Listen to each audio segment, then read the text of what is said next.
Kalian ngerasain nggak sih kalau materinya terlalu banyak ya? Benar nggak? Ada yang ngerasa gitu nggak? Iya Pak, banyak Pak materinya. Kalau saya jadi eh, buat kurikulumnya sih saya potong aja tuh. Soalnya banyak banget ya. Belajarnya juga jadi nggak efektif kayak ngejar-ngejar materi gitu.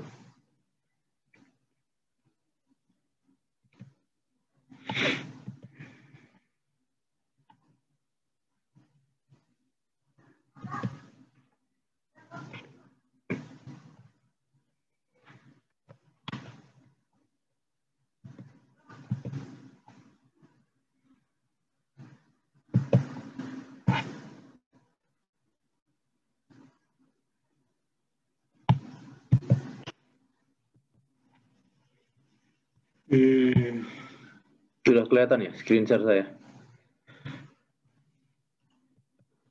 Sudah, Pak.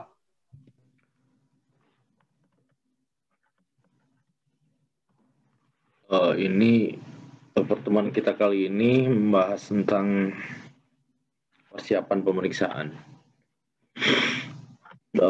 Seperti semua kegiatan yang lainnya, pemeriksaan ya perlu persiapan juga ya. Apa aja sih? Nah, kita bahas di pertemuan kali ini.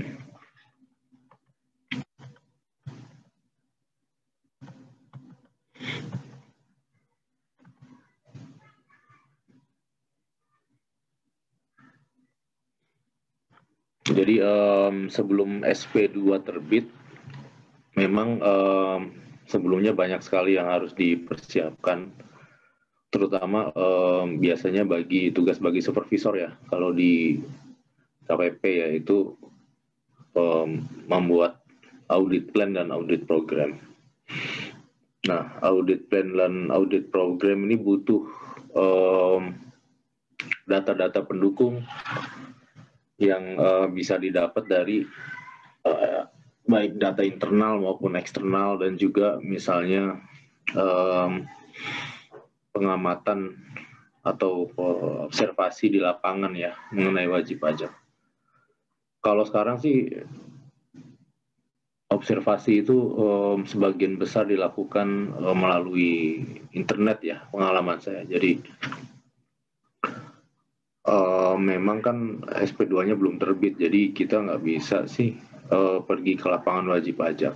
Paling kalau misalnya wajib pajaknya itu berada di wilayah kita yang dekat, misalnya di kota kecil lah, kayak misalnya di Depok, nah kita kan sudah tahu tuh misalnya nama wajib pajaknya atau alamatnya ya. Mungkin kita pernah lewat, kita pernah tahu tokonya, oh ini rame atau enggak, dan segala macam. Paling sebatas itu ya. Tapi kalau misalnya perusahaan-perusahaan besar yang kadang posisi tempat usahanya itu tidak dekat dengan KPP terdaftar, ya paling kita bisa observasinya lewat internet, cari di Google Map letaknya dan segala macam.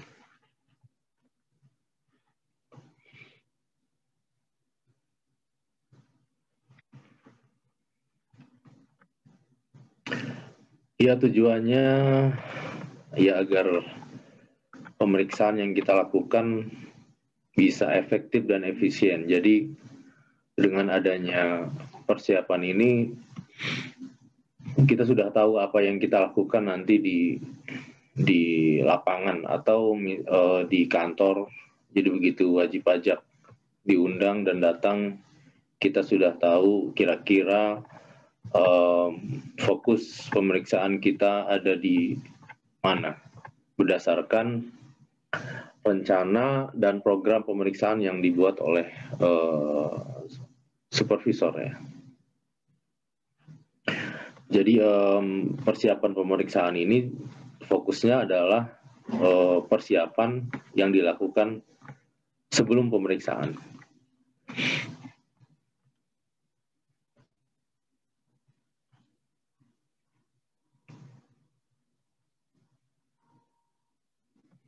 Jadi sebelum kita turun ke lapangan, kita minimal tahu gambaran umum tentang wajib pajak. Misalnya kita memeriksa otomotif ya, misalnya kita mendapatkan rencana pemeriksaan untuk produk otomotif. Kira-kira perusahaan itu menjadi market leader atau enggak, produk-produknya apa saja, misalnya Yamaha lah, misalnya Yamaha kita mesti tahu tuh kira-kira motornya apa aja dan segala macam secara gambaran umum aja, pabriknya di mana, terus kira-kira omsetnya berapa, terus strategi pasarnya bagaimana, saingannya siapa saja. Nah itu data-data tersebut kita bisa peroleh bahkan sebelum kita turun ke wajib pajak melalui misalnya laporan-laporan pemeriksaan sebelumnya, laporan keuangan wajib pajak, dan lain-lain. Jadi nanti juga kita bahas ya bagaimana kira-kira dokumen atau data apa saja yang kita bisa dapatkan sebelum pemeriksaan, baik melalui internal maupun eksternal. Internal ya kita bisa minta ke misalnya ke AR dan seksi-seksi lain lah yang ada di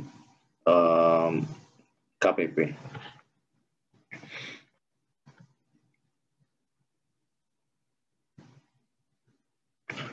Sebenarnya slide ini hanya menunjukkan posisi persiapan ya, posisi persiapan pemeriksaan.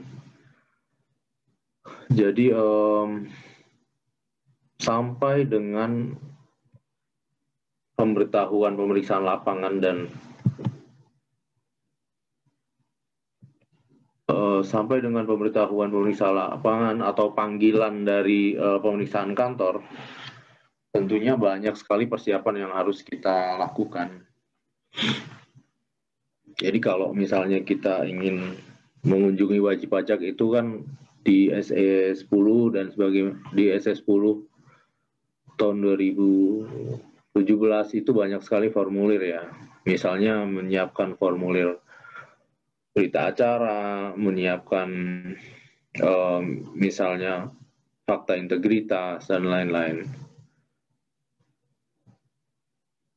Dan persiapan juga meliputi ini ya, sebelum dibuatnya SP2.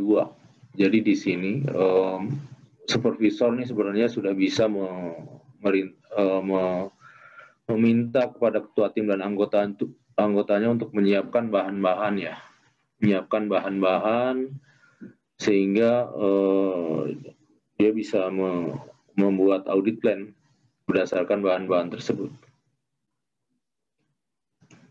Dan kemudian dituangkan di dalam KKP atau kertas kerja pemeriksaan identifikasi masalah, audit plan dan audit program.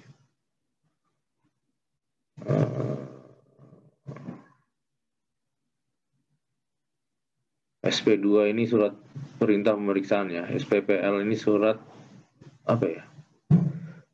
pemberitahuan pemeriksaan lapangan ya. SPD RPK apa?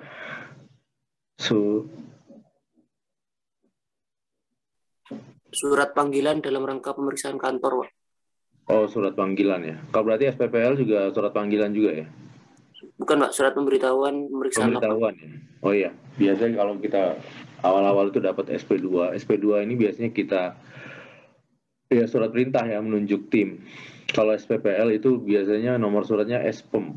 Jadi dia pemberitahuan kepada wajib pajak bahwa akan dilakukan pemeriksaan lapangan atas wajib pajak tersebut. Biasanya ya di situ ada namanya, ada ruang lingkupnya, ada tahun pajaknya, ada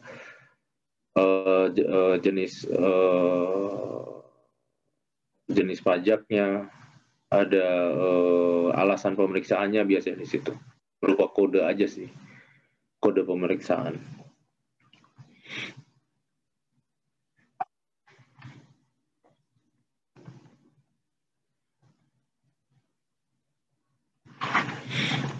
Nah, ini yang ada di SS10 2017, nanti kalian bisa coba baca-baca ya. Sebenarnya lebih ke ini sangat aplikatif untuk di lapangan, karena SS10 ini dari mulai kita datang ke wajib pajak itu adalah dokumennya yang diperlukan di situ, ada semua.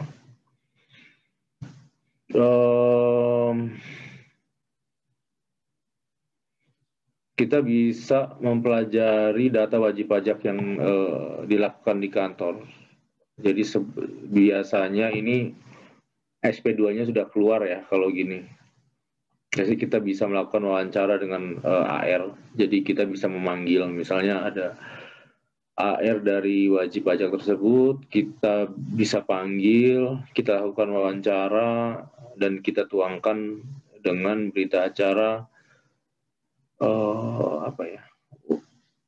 berita acara wawancara ya kalau nggak salah.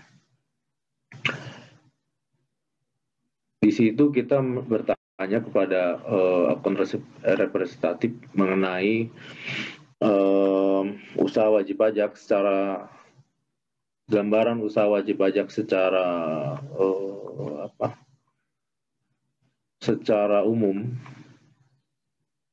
Paling nggak ya bahannya dari profil yang biasa dibuat oleh AR. Juga misalnya ada SP2DK atau himbauan yang pernah dikirimkan kepada wajib pajak, itu bisa kita tanyakan di dalam wawancara dengan AR ini. Nah, ini juga yang untuk poin B ini kan pengumpulan data baik internal maupun eksternal. Jadi yang seperti saya bilang tadi, kita bisa misalnya ambil data dari sistem informasi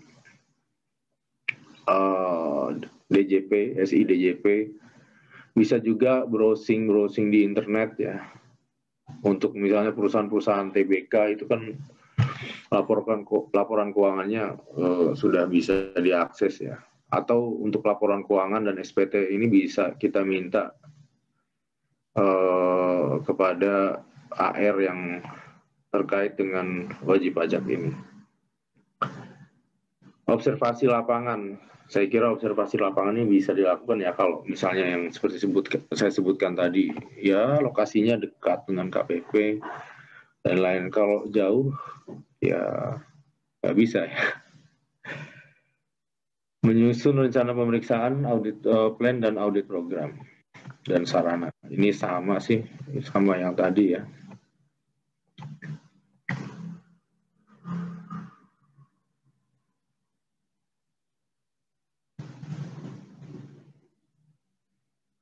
Intinya adalah persiapan pemeriksaan ini dibuat agar pemeriksaan berjalan dengan efektif dan efisien nantinya.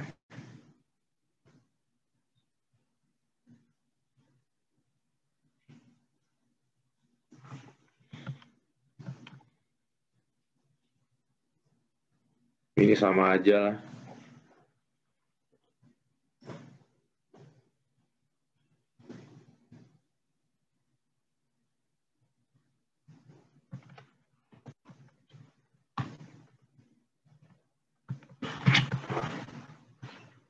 Berikutnya ini penjabaran aja sih dari kegiatan-kegiatan tahapan pemeriksaan ya.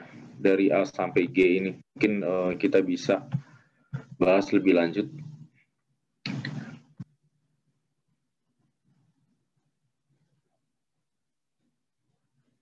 Jadi nanti begitu kalian ada di KPP itu akan dibekali dengan aplikasi-aplikasi yang berguna untuk menunjang pekerjaan lah, seperti SIDJP, APROWEF, dan sebagainya. Kalau SIDJP ini kebanyakan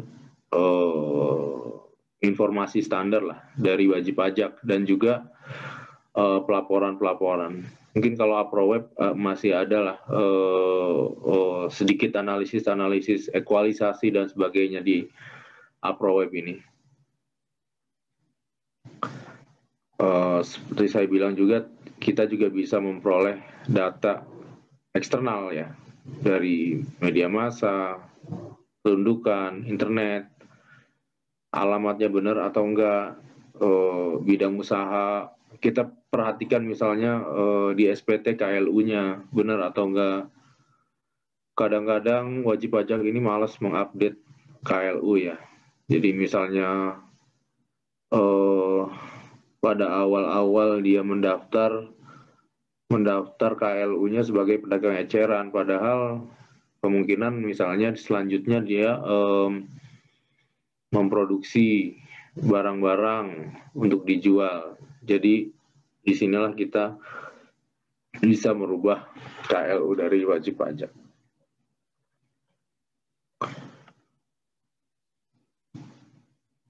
Orbis Osiris Oriana ini adalah database ya, perusahaan-perusahaan. Biasanya digunakan untuk mencari perusahaan-perusahaan pembanding apabila kita menggunakan pemeriksaan dengan prosedur transfer pricing. Orbis itu intinya sih database. Jadi perusahaan-perusahaan dari seluruh dunia di situ dikumpulkan sehingga kita bisa dari database ini mencari profil perusahaan yang mirip-mirip lah dengan perusahaan yang sedang kita periksa, baik dari karakteristiknya, dari kegiatan-kegiatannya, aktivitasnya, kepemilikan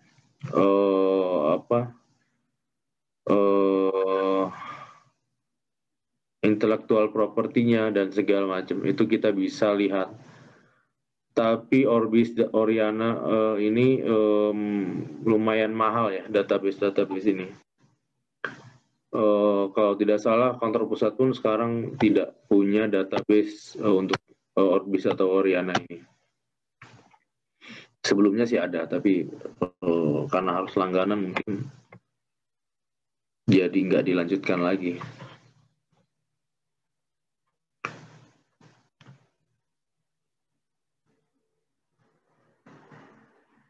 Ini kalau kalian pernah PKL ya, di KPP ini biasanya begitu supervisor mendapatkan nota dinas untuk membuat membuat audit plan, itu dilengkapi ya. Tapi kadang-kadang kosong juga sih. Jadi cuma nota dinasnya aja, data-datanya nggak ada. Karena mungkin data-data ini sebagian besar bisa diperoleh sih di SIDJP, seperti berkas data, ketetapan, profil. Nah, biasanya kalau nggak ada begitu, kita harus sedikit kreatif ya. Jadi mungkin saja dari seksi pemeriksaan itu nggak sempat ya untuk mencari berkas-berkas ini ya. Sebagai pemeriksa kita harus lebih kreatif lagi. Jadi kita bisa hubungi akun representatifnya, AR-nya kita bisa hubungin. Jadi inilah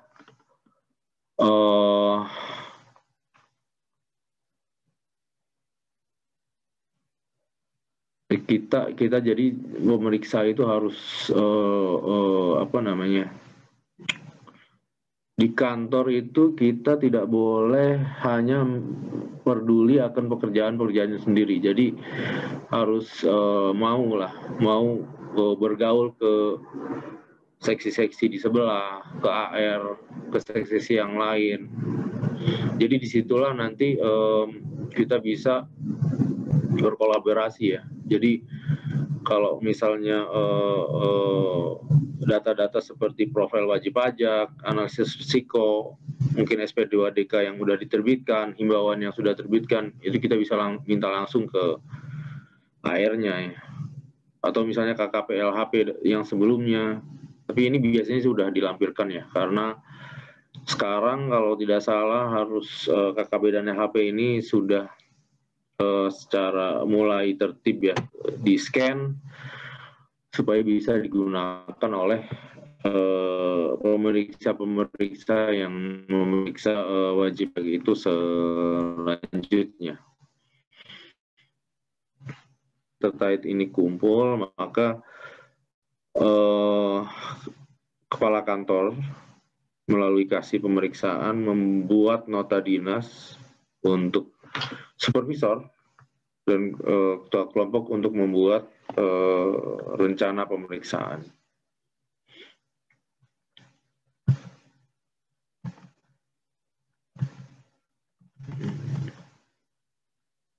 Nah, ini sih lebih rinci ya, data-data apa saja ya. Nah, ini yang saya bilang tadi dari AR, ada profil, analisis risiko. Kalau dari pelayanan mungkin ini udah enggak. Dulu ya, zaman dulu sekali, sekitar tahun 2000-an itu memang ada dilampirkan ya, SPT fisik, tapi sekarang kan SPT udah kebanyakan ISPT ya, jadi kita bisa langsung lihat aja di SIDJP nih, kalau berkas seperti ini. Semuanya udah online.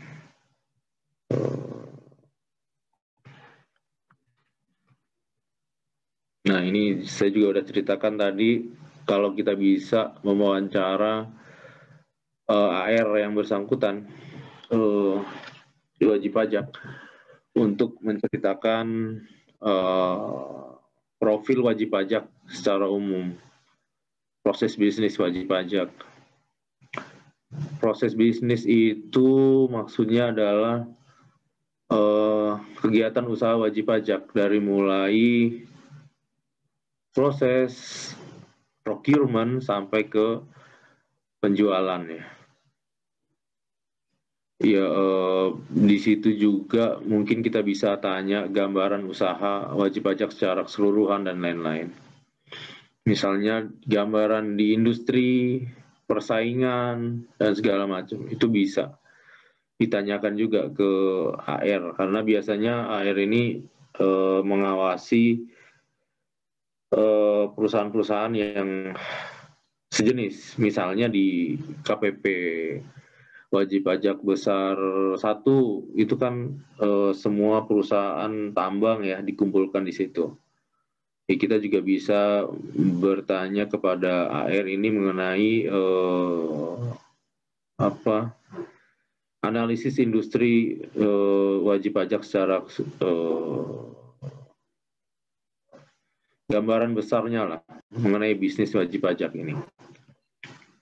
Misalnya otomotif, bagaimana sih misalnya di tahun bersangkutan bagaimana sih perkembangan bisnis otomotif, meningkat, menurun, terus misalnya pangsa pasarnya wajib pajak ini berapa persen sih dari keseluruhan pasar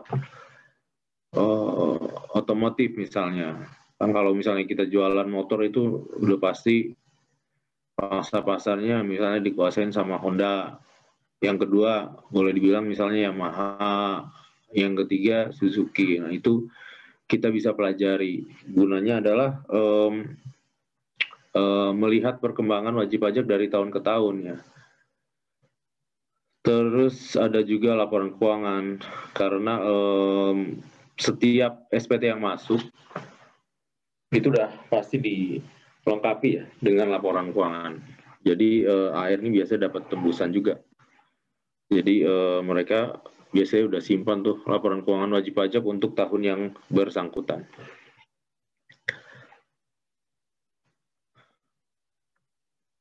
Dan data yang lain. Data terkini wajib pajak ini bisa jadi misalnya ada perubahan alamat, atau misalnya ada himbauan yang terbaru dan sebagainya, ada data yang baru dan sebagainya. Observasi lapangan ini di awal-awal saya sudah jelaskan berkali-kali ya. Jadi saya kira observasi lapangan ini untuk sekarang kalau misalnya posisi wajib pajak atau lokasi wajib pajak itu dekat ya memungkinkan, kalau enggak ya paling melalui internet saja ya untuk observasi ini. Gunanya adalah ya kalau pemeriksaannya lapangan sebelum ke lapangan kita minimal tahu letak di mana pabriknya wajib pajak, tempat usahanya wajib pajak, tokonya di mana. Atau bisa lah kalau sekarang pakai Google Street View dan segala macam. Terus kira-kira kalau wajib pajak itu kantornya banyak ya, kira-kira wajib pajak ini untuk misalnya kegiatan pencatatan, pembukuan dan sebagainya itu di mana sih, di cabang yang mana. Jadi kadang-kadang ada wajib pajak yang hanya mencantumkan kantor di mana direksi-direksi atau hanya diisi oleh manajer. Nah, di situ nggak ada tuh kegiatan sehari-hari pencatatan dan sebagainya. Kebanyakan kegiatan ini digabung biasanya di pabrik ya, atau malah sebaliknya. Di pabrik sama sekali nggak ada pencatatan yang berhubungan dengan laporan keuangan. Jadi saya pernah meriksa di Pekanbaru itu di pabrik-pabrik sawit ya, biasanya mereka itu data-data pembukuannya kebanyakan dikirimkan, misalnya perusahaan induknya itu ada di Medan ya. Jadi semua berkas dikirimin ke Medan. Untuk pencatatan sistemnya ya ada di Medan juga. Jadi di pabrik itu hanya mencatat misalnya aktivitas-aktivitas dari produksi, mesin-mesin, mencatat produksi dan sebagainya, itu yang ada di pabrik. Jadi ini persiapannya sebenarnya kita kemana dulu sini untuk memeriksa, kita kunjungi wajib pajak kemana dulu, jangan sampai kita mendatangi lokasi yang sebenarnya tidak perlu didatangi ya. Terus kalau misalnya pemeriksaannya jauh ya kita mesti tahu kesananya pakai apa ya. Kadang-kadang meriksa di tempat yang jauh, di pedalaman segala macam, itu yang transportasinya terbatas, itu perlu perencanaan yang sangat matang. Karena misalnya kita misalnya hanya ada perahu atau bot cuma sekali atau 2 kali lah dalam sehari, kita harus tahu jamnya bot yang akan menuju lokasi itu kapan, sehingga kita tidak membuang-buang waktu ya. Jadi kita sesuaikan misalnya dengan jam pesawat dan sebagainya. Terus juga kebutuhan SDM. Jadi selain tim pemeriksaan inti, sebenarnya pemeriksaan itu bisa langsung meminta misalnya tenaga-tenaga ahli dari penilai, auditor. Jadi itu kita bisa kirimkan nota dinas permintaan tenaga ahli. Jadi kalau kita merasa perlu untuk dibantu oleh tenaga-tenaga ahli itu, sebelum kita turun ke lapangan, sebaiknya dibuat nota dinas ke bagian-bagian terkait atau seksi terkait. Kalau misalnya di KPP kan ada bagian ekstensifikasi lah, mungkin ekstensifikasi penilaian ya. Itu kita bisa minta bantuan penilai ke sana ya. Pengamanan kalau perlu, misalnya wajib pajaknya ini terkenal preman ya. Jadi kita juga perlu mendahulukan keselamatan kita sendiri ya, karena pernah dengar kan yang di Nias ada petugas pajak yang ditusuk dan segala macam. Ini kalau perlu ya, kalau nggak perlu ya nggak apa. Sampai di sini ada yang ditanyakan nggak?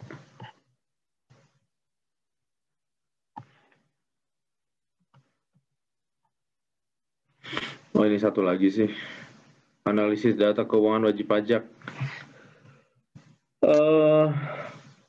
Kalau ALK udah dapat kan ya kuliah ya? Di semester Baru ini, Pak. Ya Pak, semester ini. Semester ini udah dapat atau sedang dapat? Sedang.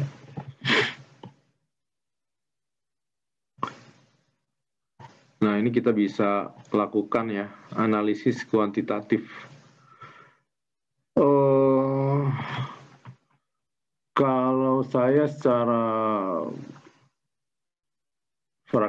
praktis ya, artinya dari di lapangan itu analisis ini berguna untuk melihat tren ya. Kalau tren itu kan berarti kita harus analisisnya series. Series itu berarti kita kumpulkan data-data beberapa tahun misalnya kan. Nah ini horizontal sepertinya, analisis horizontal. Jadi misalnya dari tahun-tahun, misalnya tahun pajak yang kita periksa 2018, ya bolehlah kita ambil data 3 tahun sebelumnya atau 4 tahun atau kalau bisa 5 tahun lah. Untuk SPT ini kita lihat naik turunnya usaha dari wajib pajak, mana biaya-biaya yang jadi sebenarnya digabung ya analisis vertikal dan horizontal ini. Jadi kalau horizontal kita untuk melihat dari waktu ke waktu, nah kalau vertikal kan berarti menggabung membandingkan pos-pos, misalnya di laporan keuangan ada peredaran usaha, HPP, gross margin ya. Kita coba gross margin untuk tahun 2018 misalnya 20%. Di tahun 2017 misalnya 22%. Di tahun 2016 19%. Ya, nah itu kita lihat pertama kita bandingkan secara vertikal dulu antara gross margin dengan penjualan. Yang kedua kita lihat secara horizontalnya dibandingkan dengan laporan-laporan tahun-tahun sebelumnya. Atau bisa juga tahun-tahun setelahnya, karena audit ini kan sifatnya adalah untuk tahun pajak yang sudah lewat ya. Rata-rata sih mundur sekitar 2 tahun ya, kecuali untuk pemeriksaan yang lebih bayar itu langsung dikeluarkan SP2-nya. Karena ada jangka waktu penerbitan SKPLB ya. Kita lakukan juga analisis rasio, penyesuaian fiskal, tentunya dengan membandingkan dengan data-data tahun sebelumnya. Ekualisasi misalnya ekualisasi objek-objek dengan biaya, ekualisasi PPh badan dengan PPN dan lain-lain.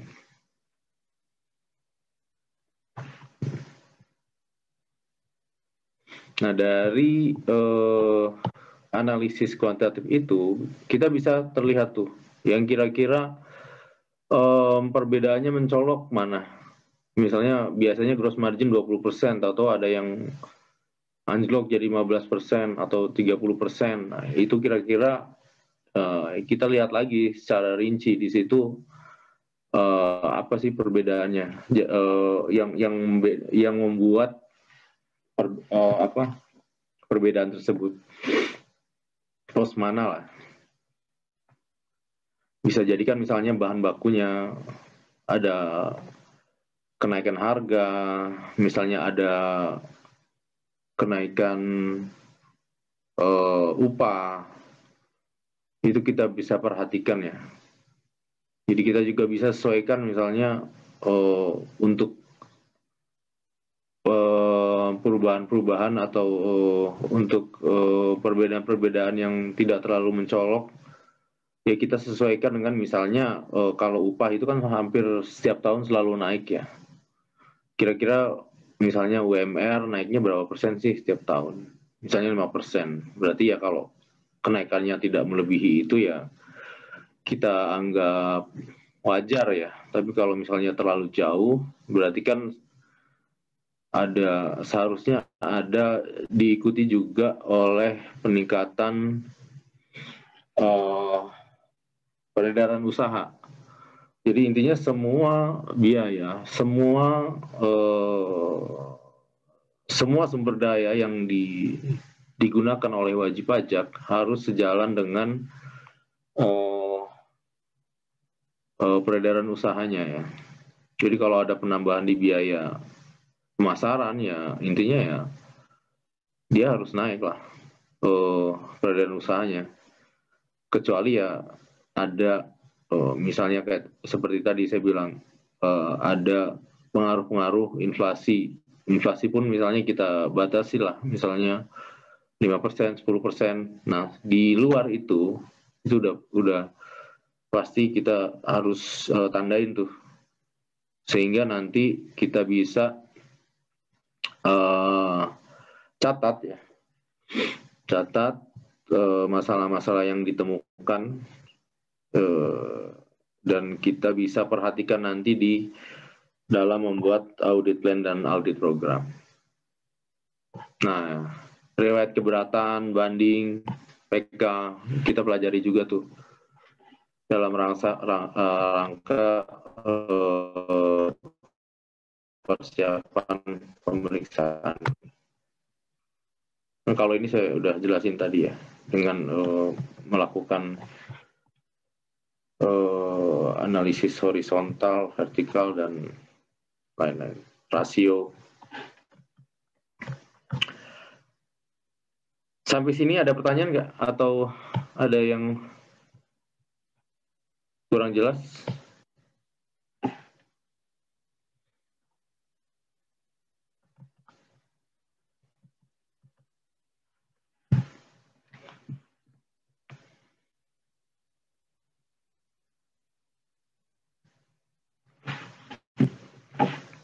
Oke, kita lanjut lah ya. Audit plan ini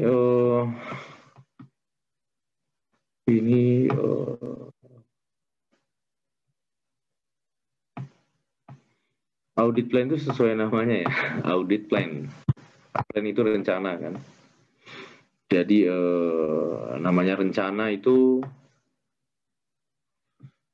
rencana manusia membuat, Tuhan juga yang menentukan. Jadi kadang-kadang audit plan ini bisa jadi tidak dalam realisasi pemeriksaan nanti bisa jadi ada hal-hal tertentu yang tidak sesuai dengan audit plan. Makanya nanti bisa juga sih dibuat audit plan perubahan dan sebagainya. Karena kan audit plan ini dibuat hanya berdasarkan data-data yang tersedia, sedangkan mungkin wajib pajak itu usahanya kan berubah, usahanya ada hal-hal tertentu yang kita tidak bisa lihat di data-data yang kita dapatkan dari seksi-seksi terkait, dari profil dan sebagainya,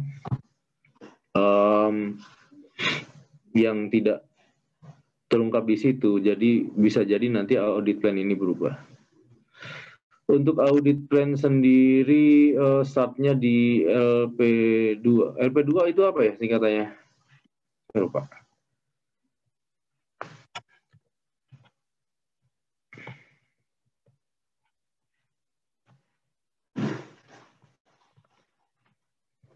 LP2 itu kalau tidak salah lembar penugasan pemeriksaan ya. Lembar jadi semacam instruksi ya. Instruksi dari kepala kantor ya untuk membuat audit plan.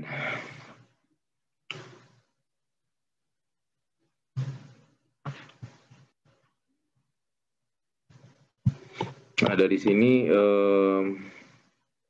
kita lihat supervisor mendapatkan tadi LP2 tadi, lembar penugasan pemeriksaan tadi, ditugaskan, ditunjukkan, ini untuk wajib pajak ini supervisornya siapa, atau supervisor ini mendapatkan penugasan wajib pajak 1, 2, 3, 4. Nah, dari situ supervisor akan membuat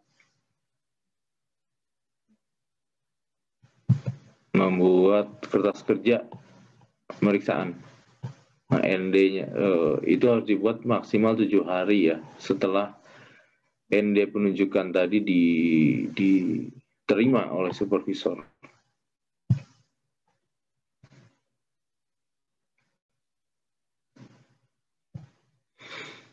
Nah, usulannya masuk lagi ke kepala UP2.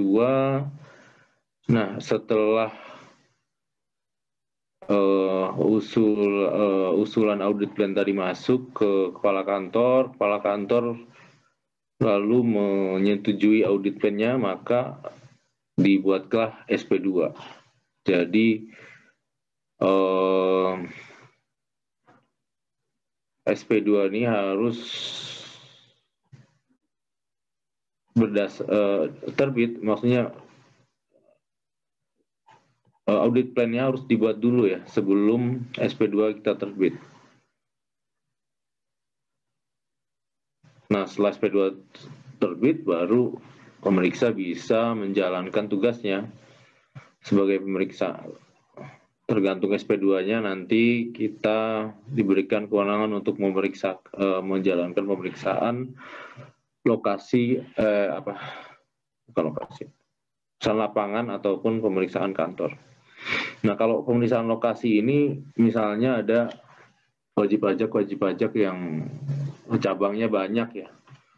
Kalau kita menghendaki atau kalau kita mau, kita dapat meminta KPP tempat di mana lokasi wajib pajak tersebut terdaftar untuk memeriksa. Biasanya pajak-pajak yang diperiksa ya pajak-pajak misalnya yang dilaporkan di KPP itu aja. Misalnya withholding, di sana ada karyawan, ya berarti cakupannya lebih sempit lah daripada pemeriksaan yang SP2 pokoknya ini, SP2. Jadi kalau kita meminta pemeriksaan lokasi, berarti nanti diterbitkan juga SP2 lokasi.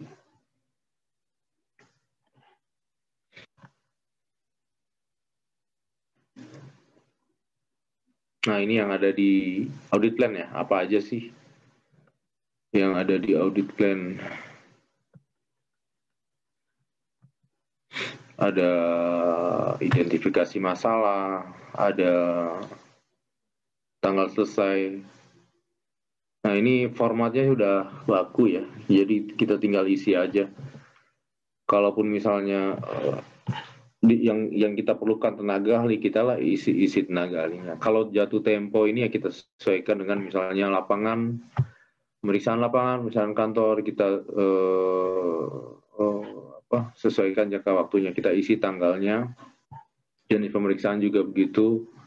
Ini tergantung dari surat penugasan pemeriksaan tadi ya. Biasanya cakupannya itu di situ sudah diatur ya. Di lembar penugasan tersebut. Nah, nanti di audit plan ini kita tinggal menambahkan nih. Yang penting adalah misalnya pos-pos yang akan diperiksa dan sebagainya. Dan identifikasi masalah ini tidak kalah pentingnya.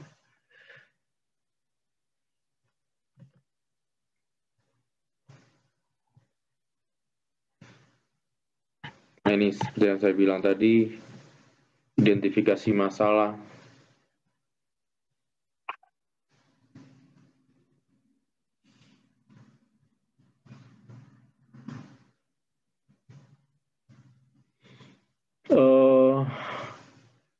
pertanyaannya adalah apakah semua pos-pos di SPT itu harus diperiksa.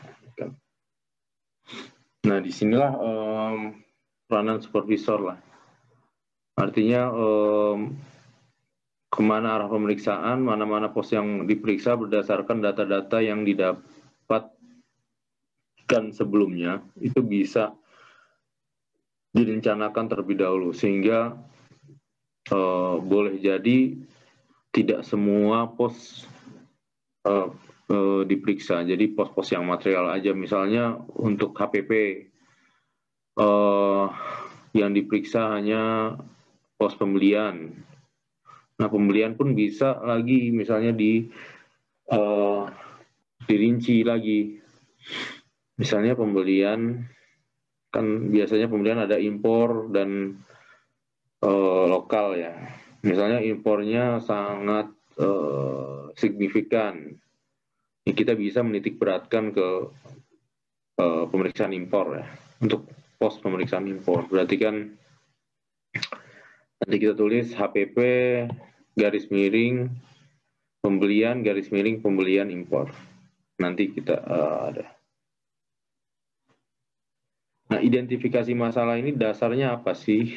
Dari analisis data keuangan yang kita buat tadi, dari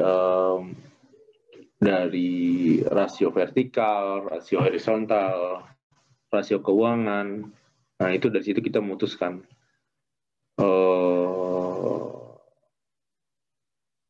data keuangan apa yang pos-pos apa yang akan kita periksa ya.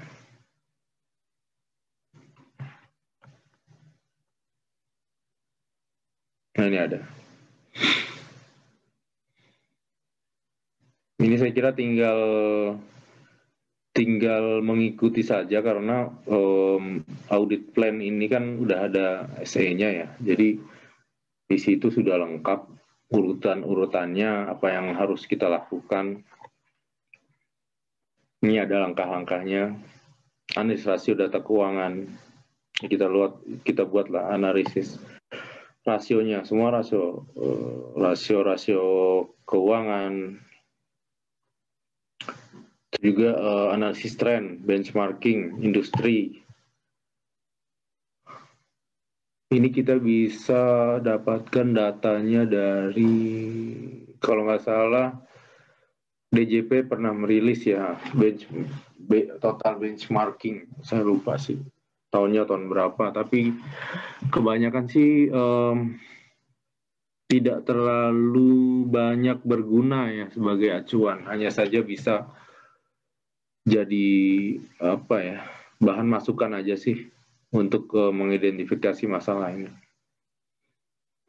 Kita lakukan juga ekualisasi dengan objek-objeknya. Jadi misalnya di badan biaya-biaya gaji, biaya dan sebagainya dengan misalnya objek-objek di withholding tax-nya ya. PPh 21, 23, 4 ayat 2 dengan biaya-biaya yang ada di laporan keuangan atau yang ada di SPT.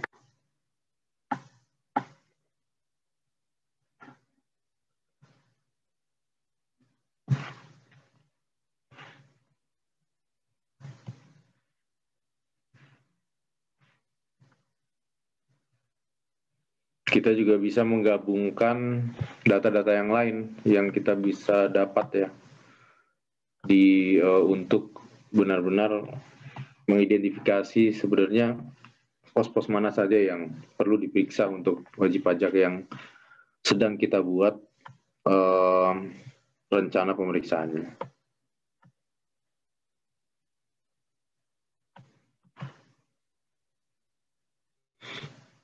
Nah, ini dia.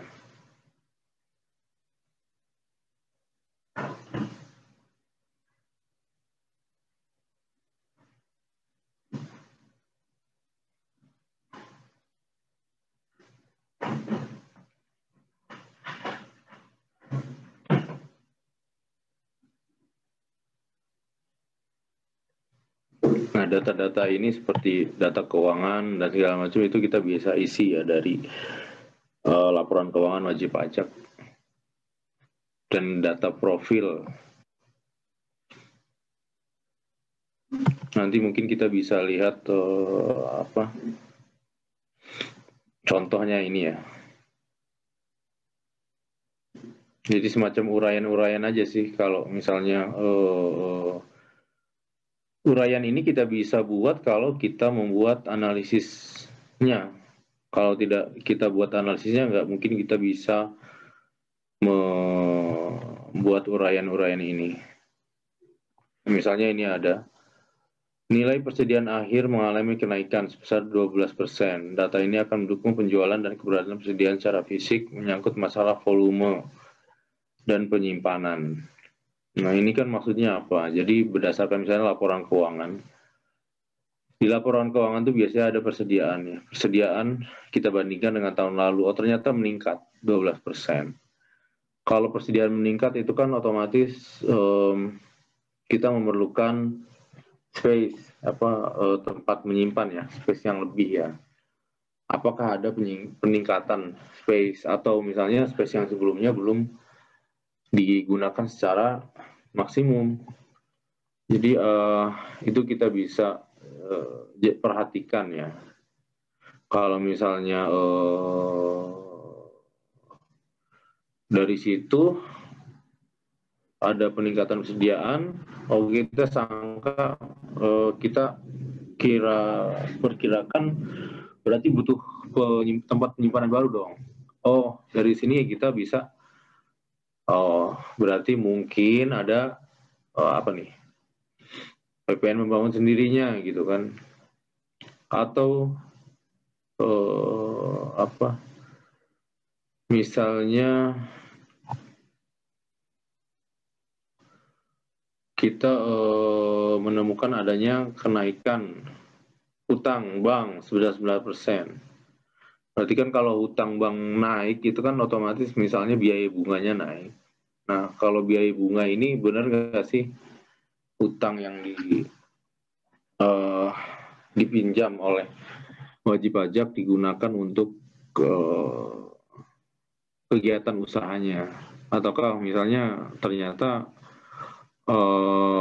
kegiatan usaha dari grupnya yang menggunakan utang ini. Nah, itu kita mesti teliti ya. Nah, intinya sih membandingkan dengan tahun-tahun sebelumnya. Sama untuk data-data yang lain seperti data SPT juga sebenarnya membandingkan. Peredaran usaha mengalami kenaikan, ya kan? Poin-poin yang mencolok, yang kenaikan secara signifikan dan sebagainya. Ini seperti saya katakan sebelumnya, kita bisa setting angka-angka tertentu yang menurut kita yakin kalau di atas angka tersebut kita perlu atau patut mendalami pos-pos itu. Seperti misalnya yang saya sebutkan tadi, gaji karyawan lah misalnya. Kalau misalnya peningkatannya hanya 5%, 7%, ada kemungkinan ada kenaikan dari UMR dan sebagainya. Itu bisa kita abaikan lah.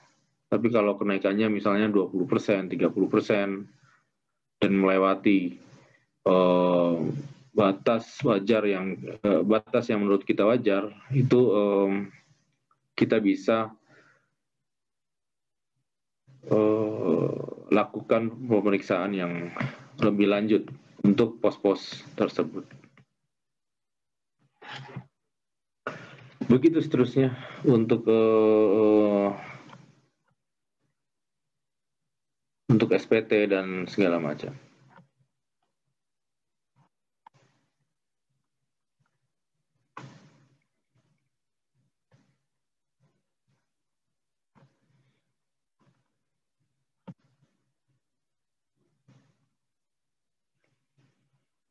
Nah, dalam menentukan pos-pos ini kita pos turunan ya. Pos turunan itu berarti pos yang lebih kecil. Jadi kalau misalnya peredaran usaha ya pasti di dalamnya misalnya peredaran usaha lokal dan ekspor ya kan, bisa dibedakan gitu. Atau misalnya kita bedakan menurut jenis barangnya, nggak bisa.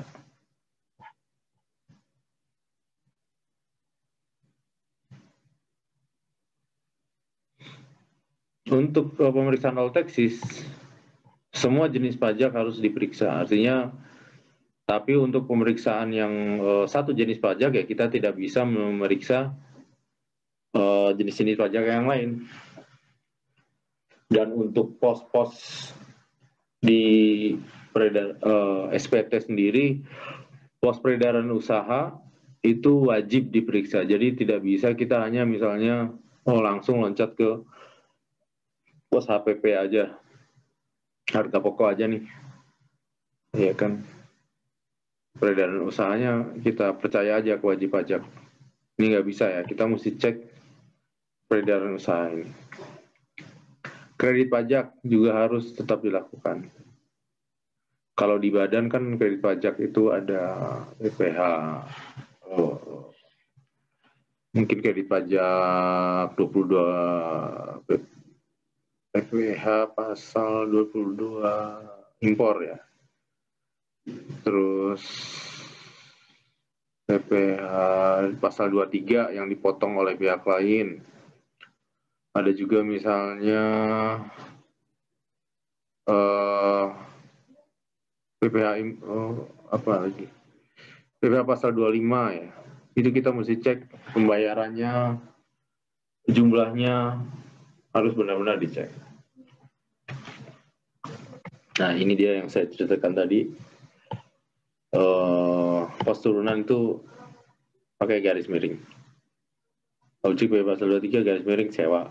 Ojek PPh pasal 23 garis miring dividen. Nah, seperti itu.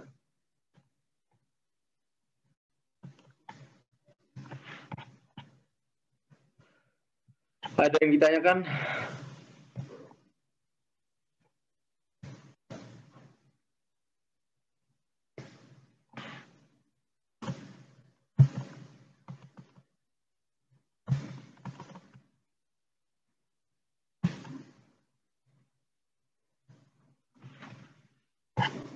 Jam berapa ya?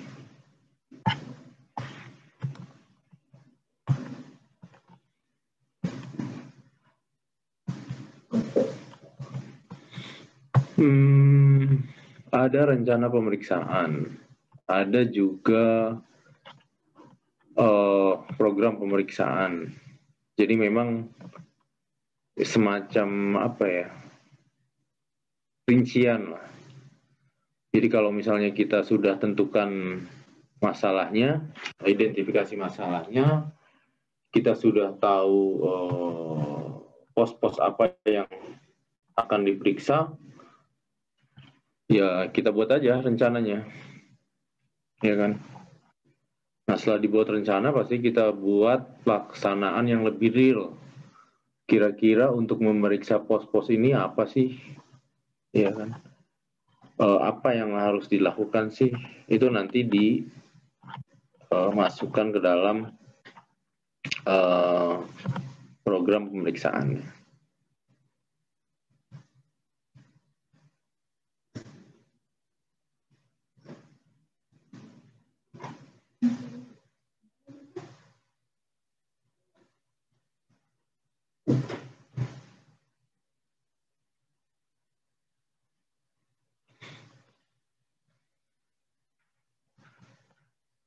Ini isinya audit plan atau rencana pemeriksaan. Kita tinggal isi ya.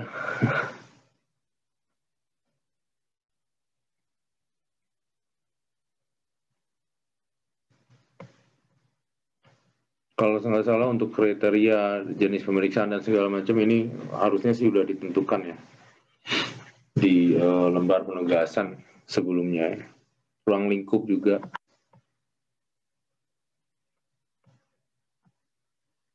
Kalau tanggal selesai pemeriksaan, tanggal jatuh tempo penyelesaian itu kita lihat dari kalau tanggal selesai ini kita perkirakan dari tanggal penyusunan rencana ya, sampai misalnya pemeriksaan kita itu lapangan atau kantor, ya kita tambahkan. Pemeriksaan lapangan berapa bulan sih? 4 bulan ya? 4 bulan atau 6 bulan ya?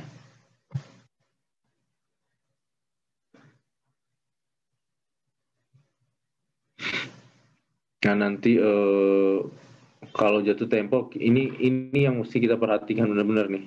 Biasanya kita harus benar-benar perhatikan tanggal wajib pajak memasukkan SPT lebih bayarnya ya. Jangan sampai terlewat.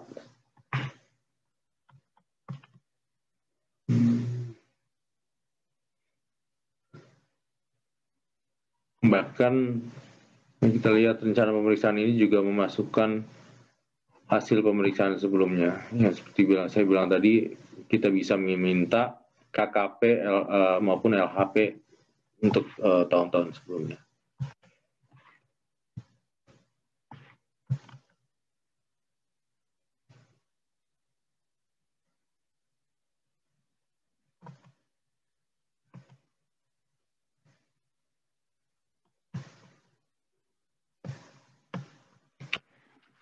Jadi audit plan itu selain kita ada KKP identifikasi masalah, juga ada KKP rencana program pemeriksaan. Jadi di situ setelah kita menentukan posnya, kita menentukan langkah-langkah realnya. Langkah-langkah real apa yang harus dilakukan. Nah fungsinya ya supaya kita fokus di dalam bekerja, di dalam memeriksa. Jadi kadang memang kalau tidak berdasarkan audit program, berdasarkan audit program kita meriksa itu ya kadang waktunya ya waktu juga tidak terkontrol. Terus pos-pos apa saja yang diperiksa juga jadi tidak fokus. Nah, terus juga prosedur yang kita lakukan juga tidak tidak sesuai. Nah, kalau misalnya ada prosedur-prosedur atau teknik yang digunakan, teknik yang baru dan sebagainya, kita bisa evaluasi ya sebenarnya yang kita buat di program ini bisa dilaksanakan atau enggak. Toh nanti pemeriksa akan membuat namanya realisasi program pemeriksaan. Jadi program pemeriksaan ada yang dilakukan, ada yang tidak, atau misalnya kita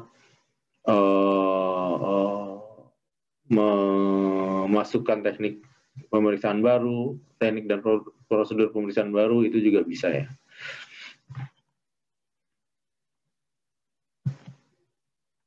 Ini udah kita bahas.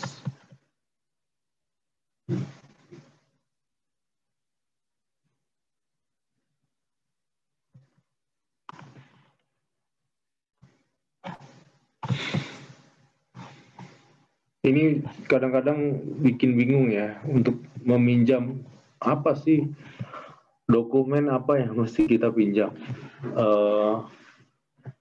di wajib pajak. Kadang kan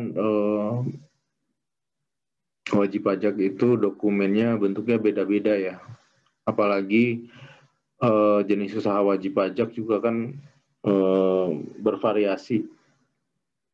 Tapi ada dokumen-dokumen yang sebenarnya kita bisa pinjam dan berlaku umum lah. Hampir semua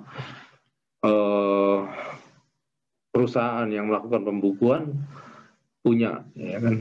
Seperti buku utang, buku piutang, itu udah pasti ada.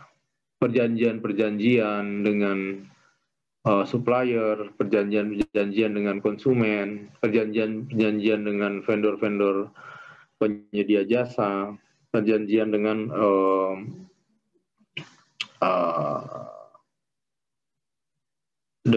misalnya pemilik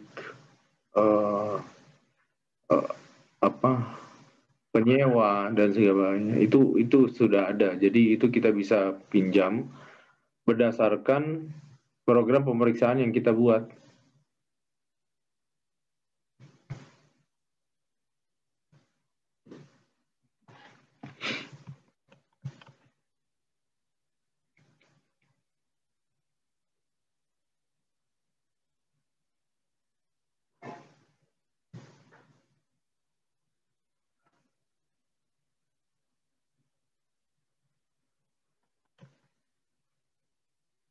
Nah, ini saya bilang realisasi program.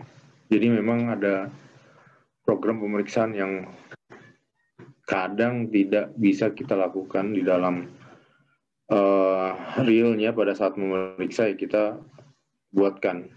Ya, ini kita tidak lakukan beserta alasannya ya. Nah, ini seperti ini bentuknya.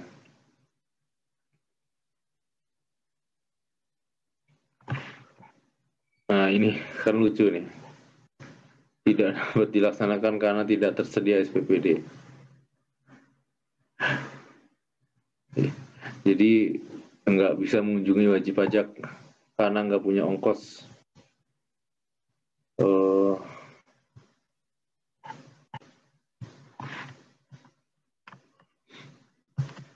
Oke.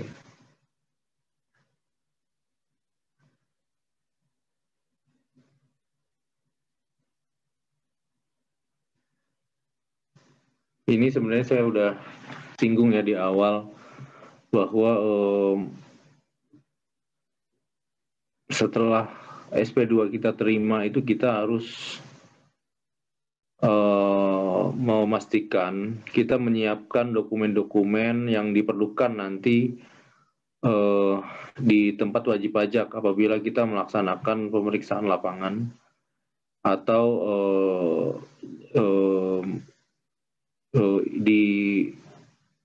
di kantor apabila kita melaksanakan pemeriksaan kantor. Berita acara, terus berita acara pertemuan, terus surat pemberitahuan kita siapkan. Jangan sampai kita sudah sampai ke wajib pajak, ternyata surat-surat atau dokumen-dokumen tersebut ketinggalan ya. Ini bisa terjadi sih. Ini lucu. Juga misalnya ya selain dokumen-dokumen tadi ya permintaan tenaga ahli ini kan bisa dibuat ya sebelumnya, karena permintaan tenaga ahli ini tidak semudah yang dikira, karena kita harus membuat nota dinas mungkin kalau di KPP hanya lintas seksi ya, tapi kalau misalnya di kantor pusat itu untuk misalnya contohnya untuk meminta tenaga ahli penilaian itu harus lintas direktorat ya. Jadi itu butuh waktu yang tidak sedikit. Ahli IT, jadi mungkin kita mau menyedot data di wajib pajak ya, sedangkan kita tidak bisa melakukannya sendiri, itu kita bisa mintakan tenaga ahli yang diperlukan.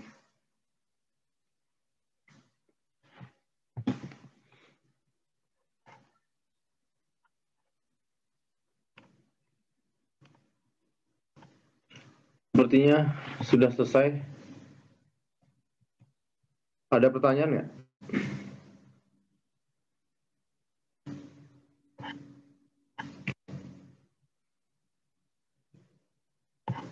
Menyangkut UTS juga boleh. Kita belum pernah latihan ya. Mau latihan apa nggak? Apa cukup nanti ketemu di soal di UTS saja?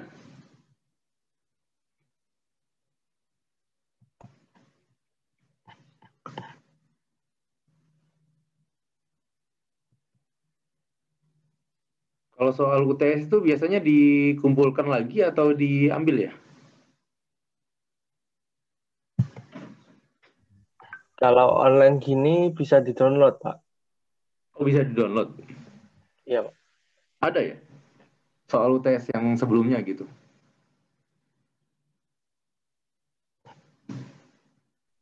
Ada, Pak, sepertinya. Ada, Pak. Di LMS.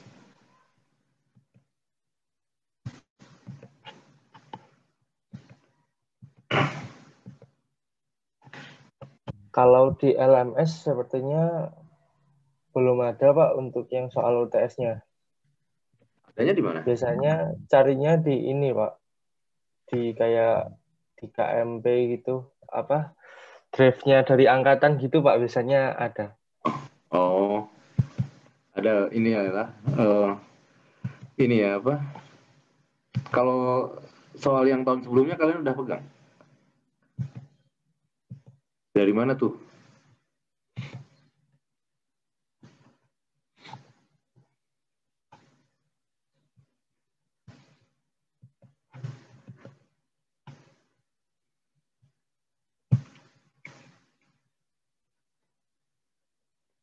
Yang materi kita ada pertanyaan nggak? Secara umum, mungkin kalian pernah latihan di rumah atau apa? Kalau nggak saya kasih contoh soal aja kali ya. Bisa dikerjain gitu. Oke? Oke Oke, nggak? Pak.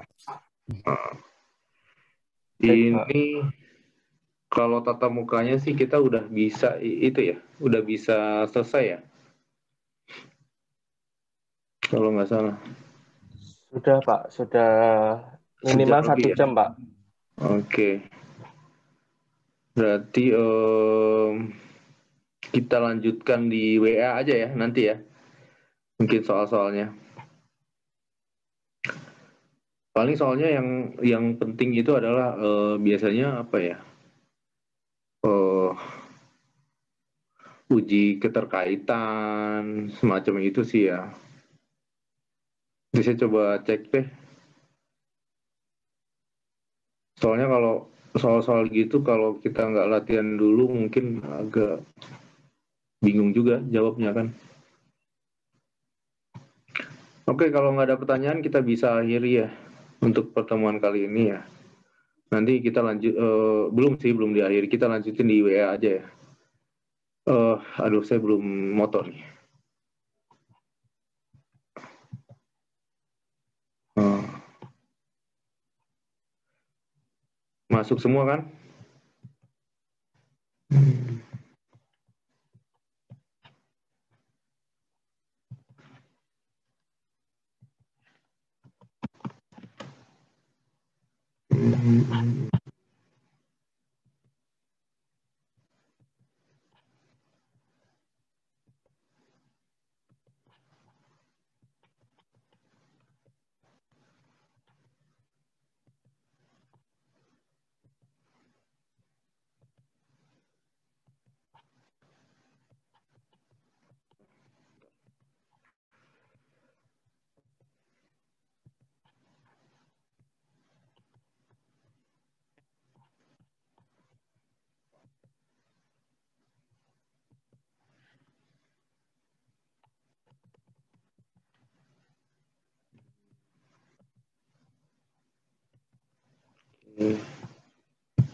Sensi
Oke, untuk Zoom kita kali ini mungkin cukup ya. Kita lanjutin di di platform yang lain ya, mungkin di WA aja. Boleh berdoa dulu lah. Oh ya, kalau ada pertanyaan dan sebagainya ya, bisa disampaikan aja, mungkin di WA dan sebagainya. Kita tutup aja kuliahnya, Mas Malikul ya. Baik, Pak. Baik, sebelum menutup perkuliahan pada pagi hari ini, marilah kita berdoa bersama-sama terlebih dahulu. Dimulai.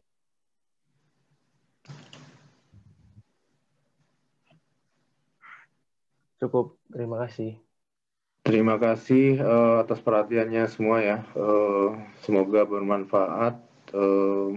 Sampai jumpa. Masih ada kuliah nggak minggu depan? Masih, Pak. Masih satu lagi ya, belum lebaran. Oke deh. Oke, selamat lanjutkan puasanya ya. Assalamualaikum warahmatullahi wabarakatuh. Saya izin live ya. Waalaikumsalam. Waalaikumsalam. Terima kasih, Pak.